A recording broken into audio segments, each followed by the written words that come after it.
मुसीबतों को देखकर घबराइए मत।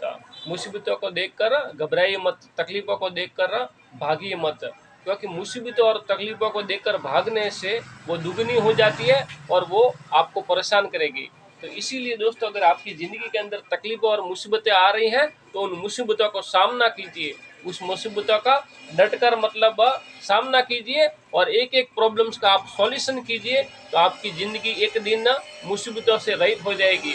और ये बात तो दोस्तों सही है कि जब तक ज़िंदगी है तब तक तकलीफ़ें और मुसीबतें तो रहेगी ही रहेगी। बस आपको अपने ज़िंदगी जीने की कला के अंदर कुछ सुधार करना है, अपनी ज़िंदगी जीने की मतलब सोच के अंदर बदलाव करना है।